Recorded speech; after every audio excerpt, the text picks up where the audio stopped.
محمد وآله وصحبه أجمعين ومن تبعهم بإحسان ودعا بدعوته إلى يوم الدين. أما بعد، فأعوذ بالله من الشيطان الرجيم. بسم الله الرحمن الرحيم.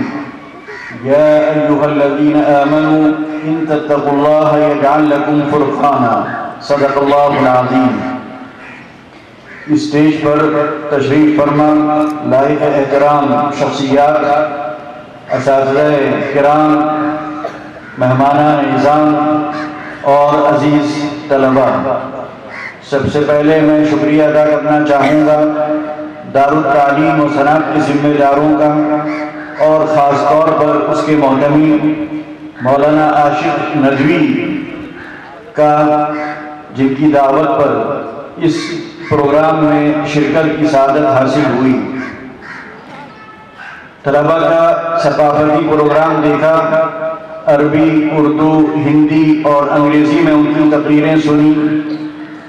ان تقریروں کے بعد کوئی تقریر کرنا یہ اپنے کو آزمائش میں ڈالنا ہے۔ وہ جوش، وہ قوت، وہ روانی، وہ طاقت، وہ جذبہ جو آپ حضرات کی تقریروں میں تھی، وہ کہاں سے آدمی لا سکتا ہے؟ بہرحال وہ تقریر تقاریر جوانوں کی تھی، یہ تقریر ایک بوڑھے کی ہے۔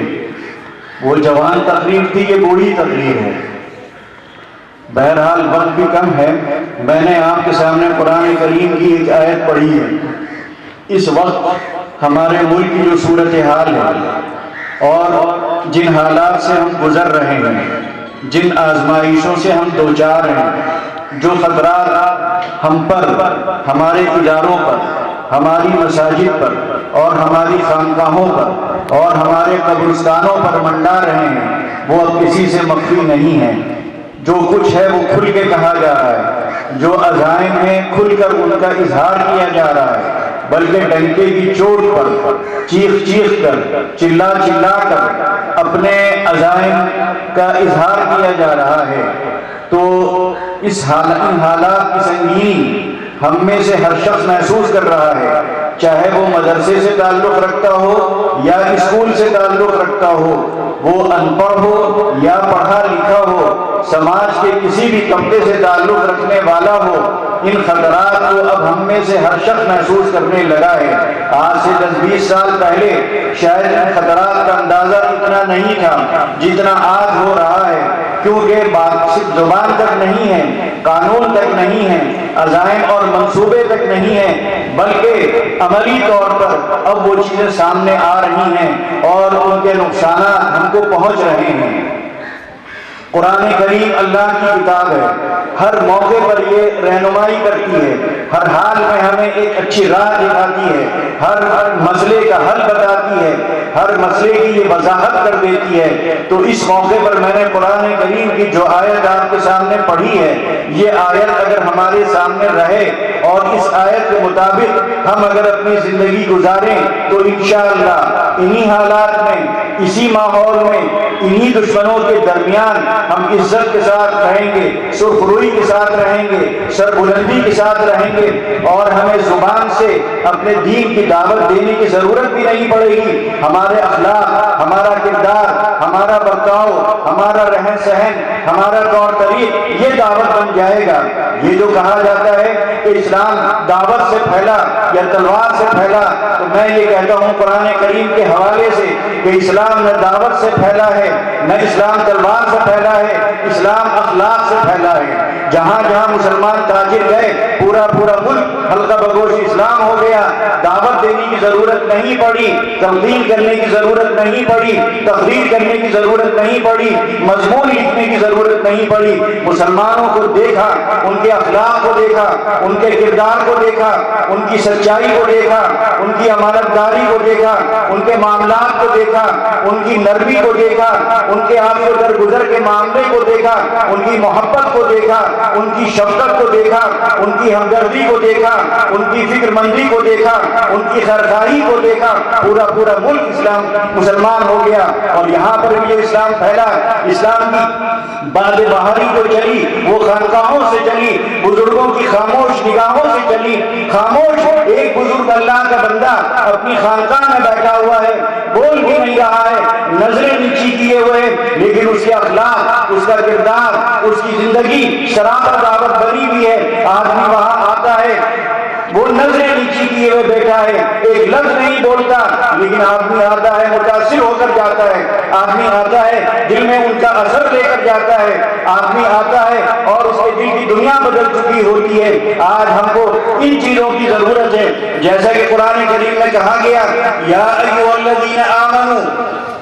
کسی غیر مسلم سے نہیں کہا جا رہا ہے، ایمان جو لوگ لا چکے ان سے کہا جا رہا ہے۔ تو معلوم ہو کہ ایمان سے ہٹ کر بھی ایک چیز ہے، اگر وہ چیز نہیں پائی جائے گی تو تنہا ایمان کافی نہیں ہے۔ یا ایھا الذین آمنوا، اے وہ لوگوں جو ایمان لے آئے، ایمان لے آئے آخرت پر، ایمان لے آئے نبی علیہ السلام کی رسالت پر، ایمان لے آئے خدا کی وحدانیت پر، ایمان لے آئے جنت اور دوزخ پر، ایمان لے آئے تقدیر پر، تقدیر کے اچھے اور برے ہونے پر، ایمان لے آئے برزخ کی زندگی پر، ایمان لے آئے مرنے کے بعد دوبارہ اٹھائے جانے پر۔ تنہا یہ کافی نہیں ہے، اب تمہیں کیا کرنا ہے، زندگی کس طرح گزارنا ہے؟ تو کہا جا رہا ہے ان تتقوا اللہ، اگر تم اللہ سے ڈرتے ہوئے زندگی گزارو گے۔ ڈرنے کا یہ مطلب نہیں ہے کہ جس طرح آپ ایک کانسٹیبل سے ڈرتے ہیں، لیکپال سے ڈرتے ہیں، بلاک پرمکھ سے ڈرتے ہیں، کارپوریٹر سے ڈرتے ہیں، ایم ایل اے سے ڈرتے ہیں، ڈی ایم اور مجسٹریٹ سے ڈرتے ہیں، وہ ڈرنا یہاں مراد نہیں ہے، یا خوف مراد نہیں ہے،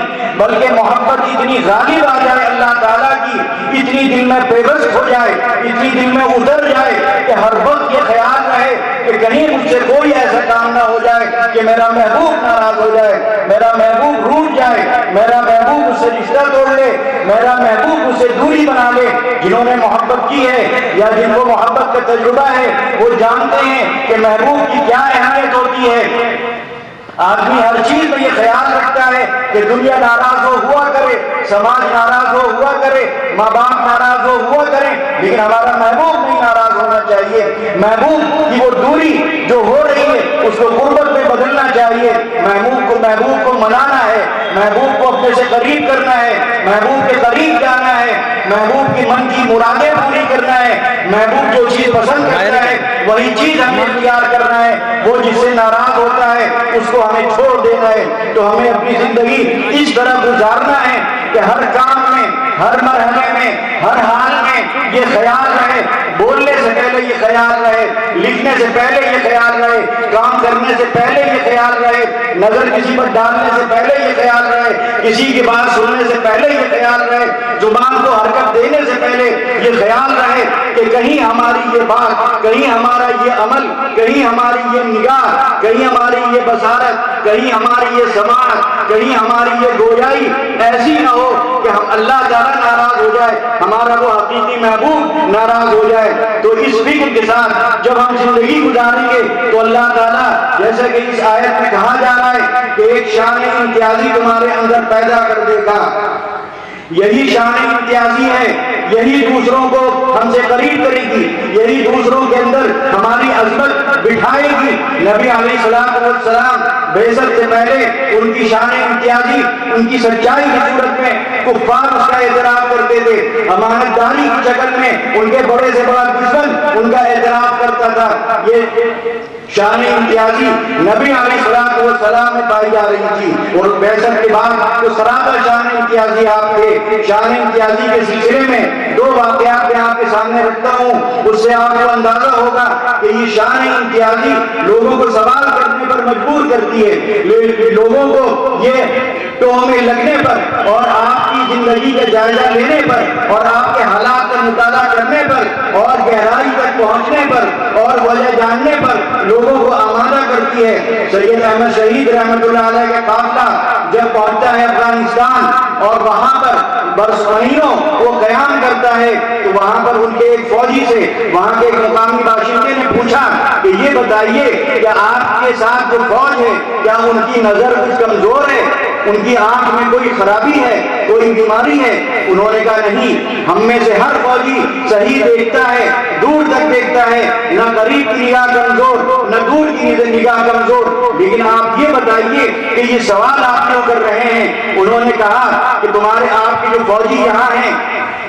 مہینوں سے یہاں ٹھہرے ہوئے ہیں، سب جوان ہیں، مضبوط ہیں، طاقتور ہیں، اور اپنے گھر بار سے، اپنے بیوی بچوں سے مہینوں سے وہ دور رہ رہے ہیں، ان کے بھی خواہشات ہیں، ان کے بھی جذبات ہیں، ان کے اندر بھی جوانی کے تقاضے ہیں، اور ہمارے یہاں حسن ہے، جمال ہے، خوبصورتی ہے، جوانی ہے، ہماری عورتیں سڑکوں پر نکلتی ہیں، لیکن ہم دیکھ رہے ہیں کہ آپ کے یہاں کا ایک آدمی بھی ان پر نظر نہیں ڈالتا ہے۔ تو میں یہ سمجھا کہ شاید ان کی نظر کمزور ہے، ان کو خوبصورتی نظر نہیں آتی، ان کو جوانی نظر نہیں آتی، ان کو عورت نظر نہیں آتی ہے، اسی لیے ان کی نظریں ان پر نہیں پڑتی ہیں۔ انہوں نے کہا نہیں، ایسا نہیں ہے، یہ ہمارے امیر کی، ہمارے قائد کی، ہمارے شیخ کی، اور ہمارے دین کی، اور ہمارے نبی علیہ السلام کی تربیت کا نتیجہ ہے کہ انہوں نے ہم سے کہا کہ نظریں جھکا کر چلا کرو، نام رنگ میں تمہاری نظر نہ پڑنی چاہیے۔ ایک چھوٹا سا عمل تھا، لیکن پوری قوم نے اس کو ہلا دیا، پوری قوم چونک گئی، پوری قوم پریشان ہو گئی کہ آخر یہ کون سی مخلوق یہاں آئی ہوئی ہے۔ سوچئے ایک چھوٹا سا عمل اس نے کتنا بڑا سوال کھڑا کر دیا، اور اسلام کا مطالعہ کرنے پر اتنا اس کو مجبور کر دیا۔ ایک واقعہ میں یہاں کا سناتا ہوں۔ ہندوستان میں ایک کرکٹ کے کھلاڑی تھے، اقبال چشتی ان کا نام ہے، ابھی ان کا انتقال ہوا۔ وہ یو پی رنجی ٹرافی کے کیپٹن بھی رہ چکے ہیں۔ وہ اسپورٹس کالج میں کوچنگ کے درمیان تھے، تو وہاں پر جو کھانا ہوتا تھا وہ اجتماعی کھانا ہوتا تھا، جتنے پلیئرز تھے سب وہاں کھانا کھاتے تھے۔ تو جب وہ ایک دن کھانا کھا کر جب جا رہے تھے، تو وہاں پر جو خاتون برتن اٹھاتی تھی اور ان کو صاف کرتی تھی، کھانا سرو کرتی تھی، انہوں نے ان سے کہا کہ یہ بتائیے کہ کیا آپ مسلمان ہیں؟ ان کے داڑھی نہیں تھی، کرتا پاجامہ نہیں پہنے ہوئے تھے، تسبیح ان کے ہاتھ پر نہیں تھی، رومال ان کے کندھے پر نہیں تھا، مسواک ان کے کان پر نہیں تھی، ٹخنوں سے اوپر پاجامہ بھی نہیں تھا، وہ پینٹ پہنے ہوئے تھے، کوٹ پہنے ہوئے تھے، کہیں سے بھی مسلمان نہیں لگ رہے تھے۔ لیکن اس نے کہا کہ یہ بتائیے کہ کیا آپ مسلمان ہیں؟ انہوں نے کہا یہ سوال کیوں کر رہی ہو؟ کہا کہ اس سے پہلے بھی ایک مسلمان یہاں آیا تھا، اس کی پلیٹ بتا رہی تھی، یعنی تمہاری پلیٹ بتا رہی کہ تم مسلمان ہو، کیونکہ وہ مسلمان پلیٹ صاف کر کے جاتا تھا، اس کی پلیٹ دھونے میں مجھے ذرا بھی دن نہیں آتی تھی۔ اس کے مقابلے میں دوسرے کرکٹ پلیئر جو یہاں تھے وہ پلیٹیں بڑی گندی چھوڑ کر جاتے تھے، ان کی پلیٹ دھونے میں گھن آتی تھی، کراہیت محسوس ہوتی تھی، پلیٹ دھونا مشکل ہو جاتی تھی۔ ایک پلیٹ ظاہر کر رہی ہے، ایک پلیٹ چلا چلا کر کہہ رہی ہے کہ اس پلیٹ میں کھانے والا مسلمان ہے۔ یہ شان امتیازی پیدا کرنے کی ضرورت ہے، اور یہ اسی وقت پیدا ہوگی جب ہمارے معاملات، ہمارا کردار، ہمارے اخلاق اور ہماری پوری زندگی، رہن سہن ایسی ہوگی، وہ مثالی ہوگی۔ شان امتیازی اگر ہم چاہیں کہ مسجد میں اس کا اظہار ہو جائے،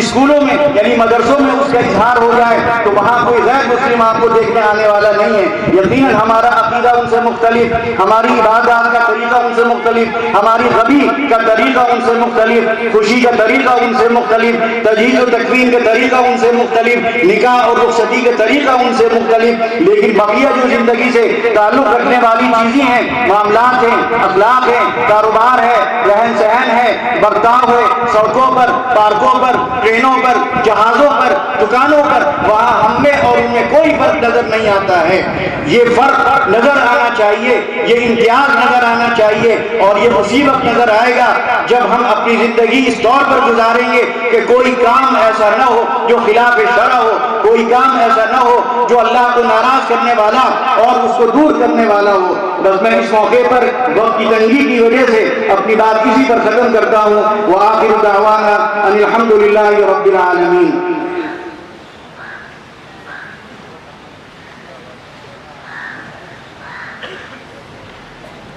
اللهم صل على محمد وعلى آل محمد كما صليت على إبراهيم وعلى آل إبراهيم